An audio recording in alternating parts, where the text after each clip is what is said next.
Hello everyone, a very very good morning to all of you. भाई क्या हाल चाल आप सभी लोगों के, कैसे हैं भाई आप सभी लोग? आई होप सब लोग बहुत बढ़िया होंगे, बेहतरीन होंगे और एकदम मजे में होंगे प्यारे बच्चों। क्या हाल चाल भाई आप सभी लोगों के?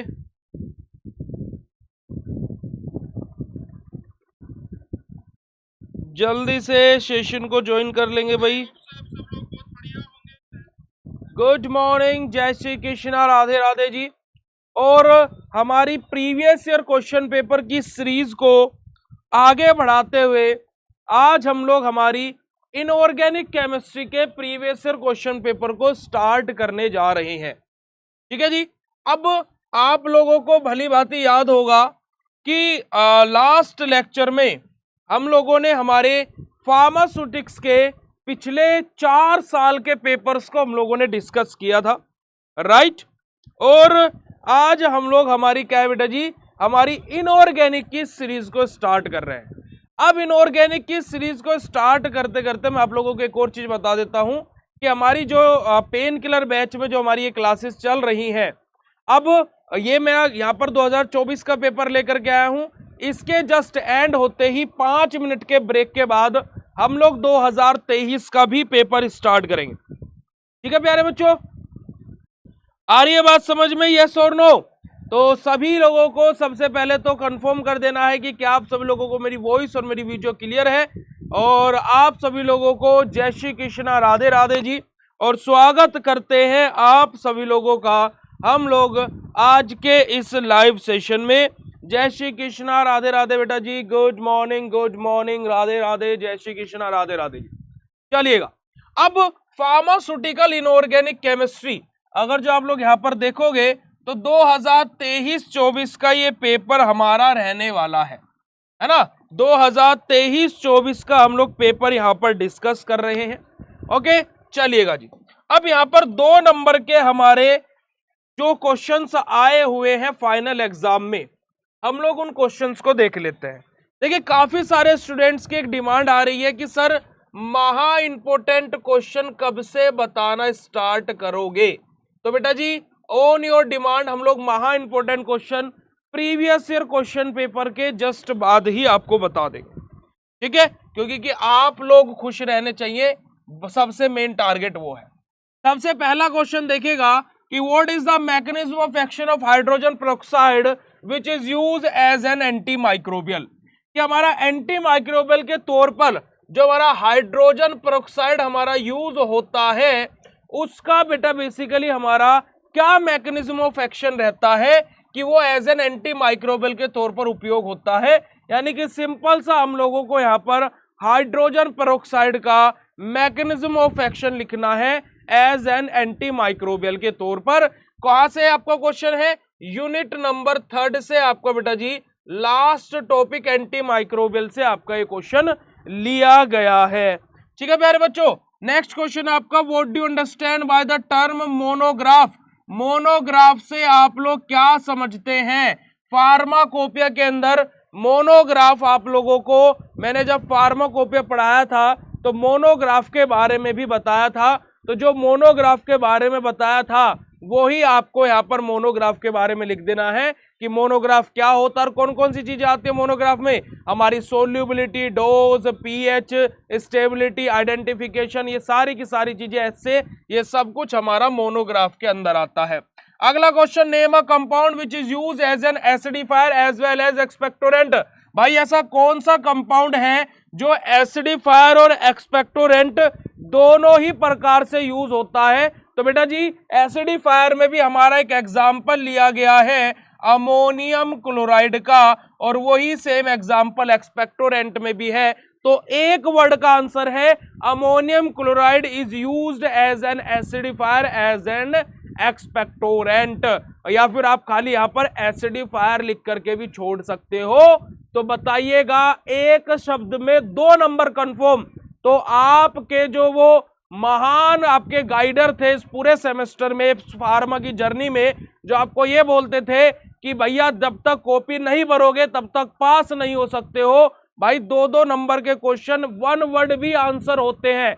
मैं आपको यहाँ बड़े ही अदब के साथ में एक चीज बोलना चाहूंगा कि 2 नंबर के क्वेश्चन आप लोगों को बेटा जी आपके फाइनल एग्जाम में ऐसे भी देखने को मिलेंगे। यहां पर आप देख सकते हो, ये पेपर आपके सीनियर्स ने ही दिया है, जहां पर 1 वर्ड आंसर भी, 1 वर्ड लिखना है, आंसर खत्म। जैसे कि सबसे बेस्ट एग्जांपल ये रहा एसिडिफायर। और कल जब हम लोगों ने फार्मास्यूटिक्स के previous year question paper discuss किए थे, तो वहां पर भी आप लोगों को याद होगा प्यारे बच्चों कि हम लोगों ने काफी सारे ऐसे क्वेश्चंस देखे थे जो 2 वर्ड आंसर में थे कि right examples of this particular thing. तो एग्जाम्पल्स के बारे में, टाइप्स के बारे में पूछा गया था वहां पर, तो जस्ट वहां पर 1 या 2 लाइन या फिर 1 और 2 वर्ड आंसर लिखना था, जिसके वजह से हमारे 2 नंबर कंफर्म हो जा रहे थे। यस और नो प्यारे बच्चों, जल्दी से फटाक से चैट सेशन में कंफर्म करेंगे भाई विद योर हार्ट वाला इमोजी। फटाक से बेटा जी एक बारी कंफर्म करेंगे विद योर हार्ट वाला इमोजी। जो बात मैंने आपको बोली है वो आप लोगों को क्लियर है तो, है ना जी। चलिएगा आगे बात करते हैं। Which formula is used to represent buffer capacity. Buffer capacity को रिप्रेजेंट करने के लिए कौन सा फॉर्मूला यूज किया जाता है। हमारा यहाँ पर खाली फॉर्मूला बेस्ड क्वेश्चन है। अब साथ ही साथ यहाँ पर एक और क्वेश्चन पूछा जा सकता है बेटा जी। अब आप बोलोगे भैया वो क्या क्वेश्चन है कि buffer capacity depend on which thing. तो यहाँ पर आप लोगों को इस बात का आंसर पता है क्या बेटा जी कि बफर कैपेसिटी किस चीज के ऊपर डिपेंड करती है। और अगर जो आपको इस क्वेश्चन का आंसर नहीं पता है तो आप लोग बोलेंगे नो सर हमें नहीं पता है, और पता है तो आंसर बताइएगा। क्योंकि कि अगर जो आपको आंसर नहीं पता है तो आपके पुनीत भैया आपको बताएं, क्योंकि इस तरीके के क्वेश्चन थोड़ा डीप जा करके आपसे पूछ लिया जाता है। और डीप नहीं है ये चीज जो मैं अभी आपको बताऊंगा ये मैंने आप लोगों को डेफिनेशन में पढ़ाई हुई है। फटाक से बताइएगा कि बफर कैपेसिटी किस चीज के ऊपर डिपेंड करती है। देखिए जितने भी बच्चे लाइव में आते हैं प्लीज बोला करो, वरना अगले बार से बेटा कोर्स ज्वाइन मत करना।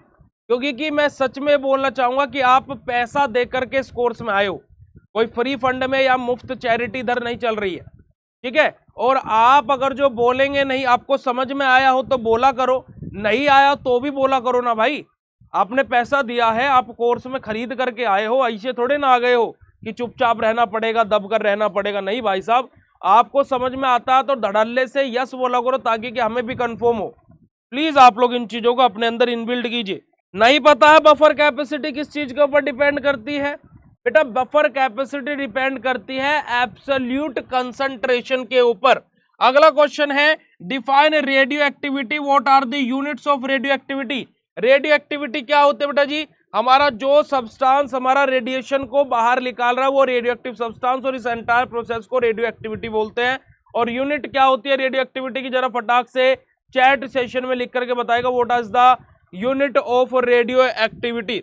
अगला क्वेश्चन बेटा जी हमारा write the composition of zinc एग्योट सीमेंट, हमारा सेकंड यूनिट से डेंटल प्रोडक्ट से बेटा जी ये क्वेश्चन पूछा गया है ना। डेंटल प्रोडक्ट से क्वेश्चन पूछा गया है जिंक एगिनोल सीमेंट के बारे में, है ना, जिंक एगिनोल सीमेंट के बारे में। क्योर, वेरी गुड बेटा जी, बहुत बढ़िया, है ना। चलिएगा अगला question, how does astringent act.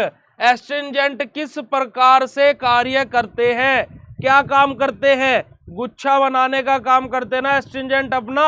4th unit last topic astringent miscellaneous compound के अंदर आपका ये टॉपिक दिया हुआ है।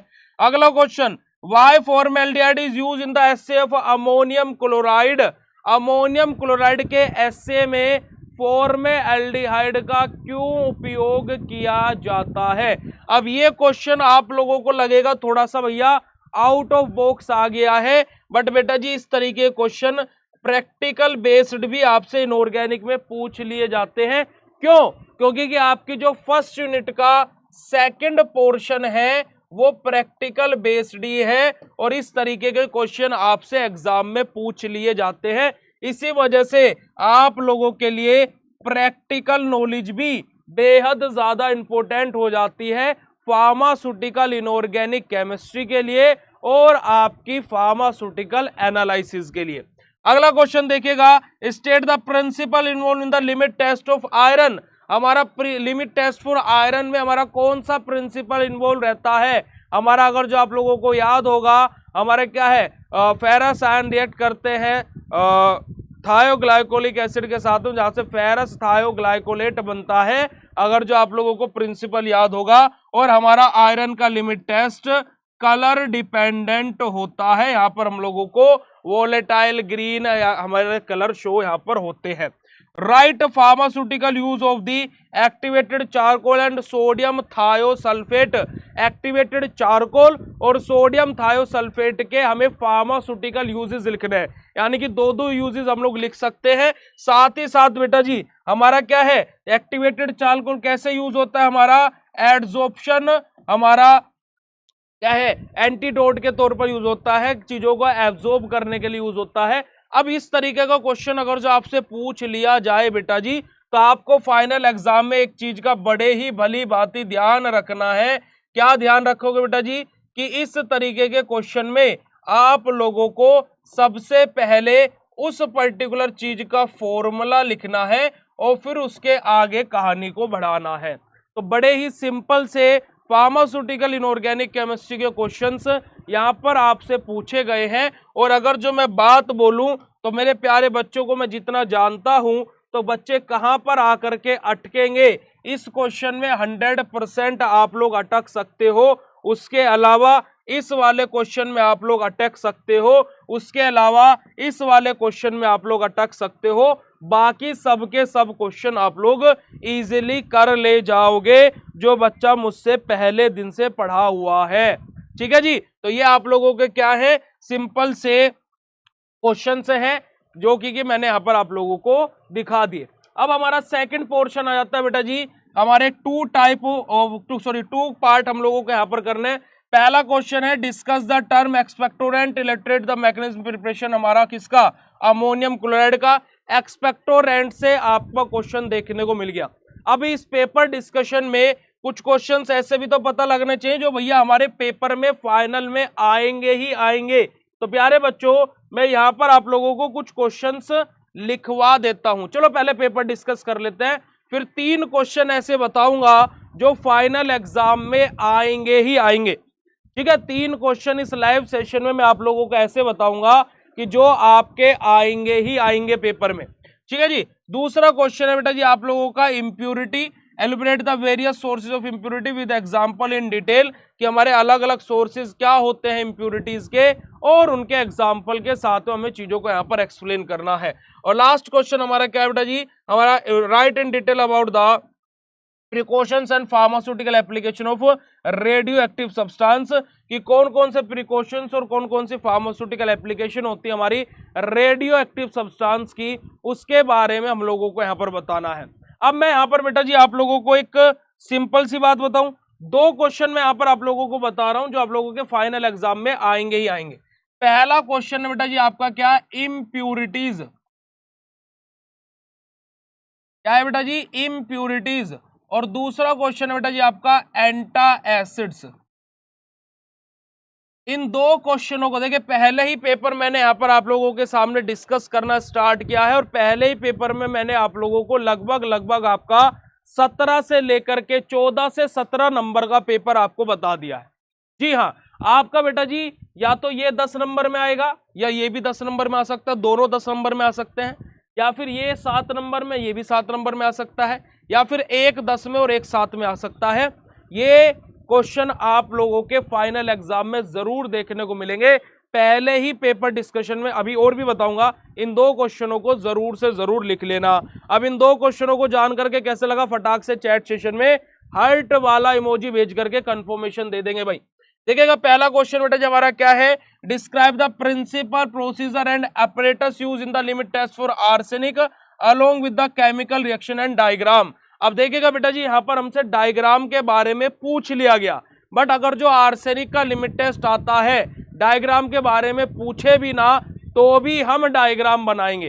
ठीक है, याद रखिएगा, अगर जो आर्सेनिक का लिमिट टेस्ट मैं बोलूंगा कि आप अगर जो 10 पेपर देखोगे तो 8 पेपरों में आर्सेनिक का लिमिट टेस्ट रखा हुआ मिलेगा। अब मैं वही आप लोगों से बोल रहा हूं कि अगर जो आर्सेनिक का लिमिट टेस्ट आपका आया, तो प्यारे बच्चों आप लोगों को डायग्राम ना भी पूछे तो भी बनाना है। ठीक है, तो आर्सेनिक का लिमिट टेस्ट क्या होता है, पूरा का पूरा प्रिंसिपल रिएक्शन, वही 4 से 5 स्टेप, गुडजार्ट्स आर्सेनिक अपरेटस का डायग्राम, टेस्ट और स्टैंडर्ड सॉल्यूशन और हमारा ऑब्जर्वेशन, ये पूरा पोर्शन यहाँ पर आपको आर्सेनिक के लिमिट टेस्ट में लिखना पड़ेगा। अगला क्वेश्चन है बेटा जी हमारा, what is an antacid, what are the ideal requirement and uses of an antacid. ये रहा आपका क्वेश्चन कि हमारा एंटासिड क्या होते हैं, क्या क्या आइडियल रिक्वायरमेंट रहती है और क्या क्या यूजेस होते हैं एंटासिड के, ये सब कुछ यहाँ पर हम लोगों से पूछा गया। आइडियल रिक्वायरमेंट मतलब क्या, आइडियल प्रॉपर्टीज ऑफ एंटासिड के बारे में बात हो रही है। अगला question, right a short note about mechanism of action या फिर mechanism of preparation, properties and uses of boric acid. Boric acid का बेटा जी हमारे प्रिपरेशन, प्रॉपर्टीज और यूजेस के बारे में बात हुई है। इस तरीके से जैसे बोरिक एसिड हो गया आपका हाइड्रोजन पेरोक्साइड हो गया, या फिर मैं यहाँ पर बात बोलूं एक्टिवेटेड चारकोल हो गया, या फिर मैं यहाँ पर आपको एग्जांपल दूं कैल्शियम कार्बोनेट हो गया और आपका कैल्शियम ग्लूकोनेट हो गया। ये कुछ ऐसे टर्म्स हैं जो रिपीटेड टाइम अलग अलग पेपर्स में बार बार, है ना, स्ट्रक्चर उनका, मेथड प्रिपरेशन, प्रॉपर्टीज और यूजेस के बारे में 7 नंबर में पूछ लेता है। ठीक है प्यारे बच्चों, चलेगा। अगला question, describe the function of major physiological ion in the body, कि मेजर फिजियोलॉजिकल आयन का बॉडी के अंदर क्या रोल रहता है। Major inter extracellular electrolyte में major physiological ion sodium ion हमारा, है ना, पोटेशियम हमारा, क्लोराइड हमारा, कैल्शियम हमारा, फोस्फेट हमारा, इन सब का रोल क्या रहता है, 1 बाय 1 करके हम लोगों को यहाँ पर चीजों को लिखना पड़ेगा। अगला क्वेश्चन है, what are dental product and how are they use in the dental caries. Discuss the role of the fluoride in the treatment of dental caries and the use of the desensitizing agent. अब यहाँ पर देखेगा कि जब ये question बच्चों का final exam में आया था 2024 वालों का, तो उनको ये तो क्वेश्चन समझ में आ गया था कि डेंटल प्रोडक्ट क्या होता है और हमारा वो डेंटल कैरी में कैसे यूज होता है, ये भी उन्होंने चलो ठीक है कि भैया ठीक है, ये भी हम लोगों ने बना सना करके लिख दिया। पर भैया ये नहीं समझ में आया कि discuss the role of fluoride in the treatment of dental caries. Dental caries में फ्लोराइड का क्या रोल रहता है, ये क्वेश्चन तो सिलेबस से बाहर से आ गया, ऐसा तो हमारे सिलेबस में दिया भी नहीं। तो मैंने बच्चों को समझाया कि बेटा जी जब मैंने आप लोगों को सोडियम फ्लोराइड के बारे में पढ़ाया था, हाँ जी भैया पढ़ाया था, वहां पर अगर जो आप लोगों को याद होगा कि हम लोगों ने देखा था कि फ्लोराइड आयंस किस प्रकार से डेंटल कैरीज में सहायता कर रहे हैं। जिस बच्चे को यकीन ना हो वो जाकर के अभी के अभी जो आपके लेक्चर्स अपलोडेड है वहां पर देखेगा, जब मैं कैल्शियम कार्बोनेट और आपको सोडियम फ्लोराइड के बारे में बताता हूं तो वहां पर आपको फ्लोराइड के आयन का रोल क्या है वहां पर वो भी बताता हूं, आप जाकर के देखिएगा। तो वहीं से तो ये आंसर बना है। इसी वजह से मैं बच्चों को बोलता था कि क्या भैया पूरा कॉन्सेप्ट पढ़ोगे तो पूरा पेपर बनेगा, और ऊपर ऊपर से पढ़ोगे तो अगर जो ऊपर ऊपर से क्वेश्चन आ गए तो ठीक है, डीप पूछ ले तो हम डमाडोल। तो ये फैक्ट होता है। उसके अलावा डीसैनिटाइजिंग एजेंट का क्या यूजेस क्या क्या होता है उसके बारे में यहाँ पर हम लोगों को एक्सप्लेन करना है। डेंटल प्रोडक्ट से हमारे क्वेश्चन पूछा गया है। अगला क्वेश्चन था सेकंड यूनिट से, sorry, what are haematinics, give the method preparation, properties, mechanism, uses and assay of the ferrous sulphate FeSO4। Ferrous sulphate से बेटा जी क्वेश्चन अलग से भी पूछ लेता जैसे बोरिक एसिड आया था। ठीक है जी, हेमेटानिक्स हम लोगों से पूछा गया, ब्लड रिलेटेड डिसीज हमारे यहाँ पर क्योर करने के लिए अनीमिया के केस में मोस्टली हम इसको यूज करते हैं। तो यहाँ पर हमारा क्वेश्चन है 4th यूनिट से। और लास्ट क्वेश्चन है, explain the principle construction working और uses of the Geiger Muller counter model is the neatly label diagram. हमारे कि हमारे गीगर मूलर यानी कि GM काउंटर मॉडल के बारे में यहाँ पर बात हुई है, जो हमारे अलग अलग डिटेक्टर्स यूज होते हैं फॉर आवर रेडिएशन हमारा। ठीक है, तो वहां पर हमारा क्या है, एक आयन चैम्बर रहता है, एक GC यानी कि GM काउंटर मेथड रहता है, गीगर मूलर काउंटर मेथड हमारा। तो ये हमारा इंपोर्टेंट है, ये हमारा क्या है बेटा जी, इंपोर्टेंट है। अब मैं आप लोगों को कुछ क्वेश्चंस बता देता हूं जो आप लोगों को तैयार करने हैं। आज आपका यही टारगेट होना चाहिए। देखिए मैं जिस दिन जो क्वेश्चन आपको बता रहा हूं उस दिन वो क्वेश्चन तैयार कर लोगे तो ये समझो पहला सेमेस्टर तुम्हारा हंसी हंसी में निकल जाएगा। एक क्वेश्चन बेटा जी तुम्हारा इम्प्योरिटी है ना,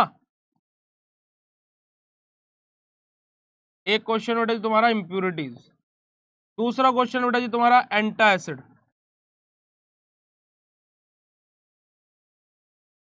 और तीसरा क्वेश्चन बेटा जी अगर जो मैं यहां पर आपको बताऊं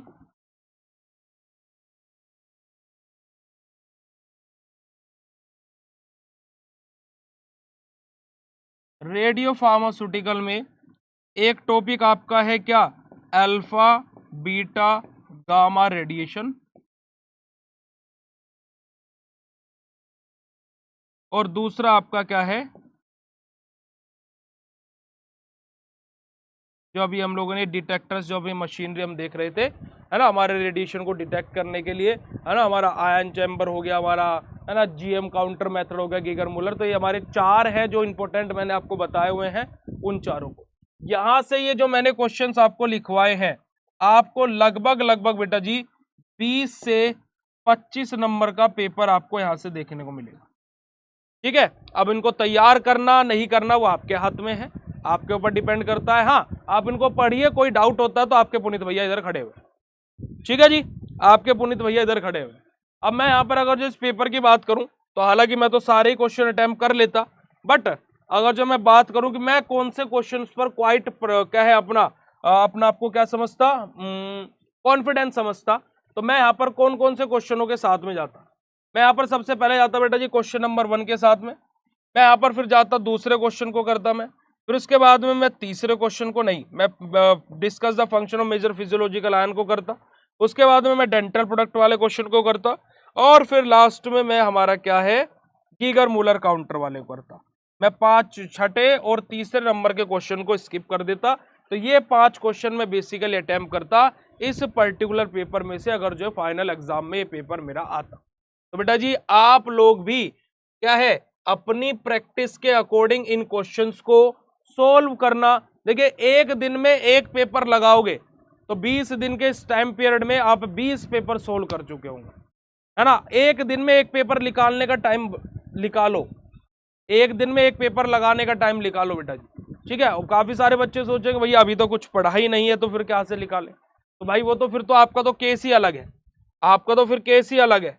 बट जिन बच्चों ने सब कुछ पढ़ा हुआ है, मैं उन बच्चों को बोलना चाहूंगा कि प्यारे बच्चों एक दिन में एक पेपर सोल्व करने का टाइम निकालिए, एक दिन में एक पेपर सोल्व कीजिए। जैसे आज यही पेपर पकड़ लिया कि ये पेपर सोल्व करना है, कर डालिए, क्योंकि कि टाइम देखा जाए तो बिल्कुल भी नहीं है।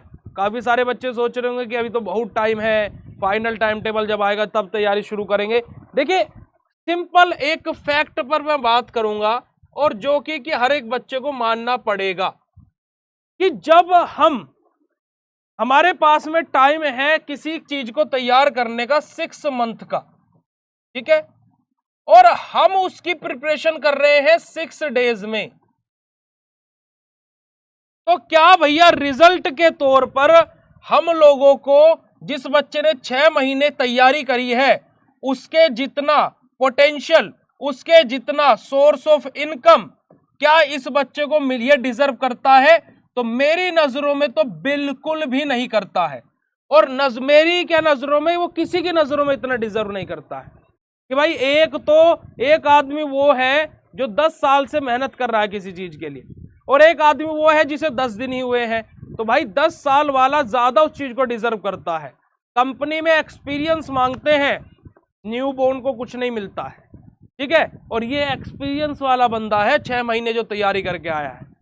जो बच्चा हमसे अगस्त से पढ़ रहा है उस बच्चे से आप कभी अगर जो आपकी बात हो, कभी आपकी जान पहचान हो, हाय हेलो हो, आप उनसे पूछ करके देखिएगा कि भाई सेमेस्टर कैसा लग रहा था, ये तो बच्चा ये बोलेगा कि सेमेस्टर में मेरा दम घुटने लगा था, क्योंकि एक चीज इतनी बार बीएससी फार्मेसी ने पढ़ा दी, साथ ही साथ मैंने भी पढ़ ली, मेरा दिमाग खराब हो रहा था इन चीजों को देख करके। मैं आप लोगों को ऐसे हजारों मैसेजेस दिखा सकता हूं फर्स्ट सेमेस्टर वाले बच्चों के जो ये बोलने लगे थे कि सर आप पेपर करा दो, सेकंड सेमेस्टर में ज्वाइन हो चुके हैं, वो जो सेकंड सेमेस्टर का कोर्स स्टार्ट हो गया ना, वो उसमें ज्वाइन भी हो चुके हैं कि सर पहला सेमेस्टर पूरा तैयार है, आप कहीं से कुछ भी पूछ लो, हम सेकंड सेमेस्टर की तैयारी शुरू कर रहे हैं।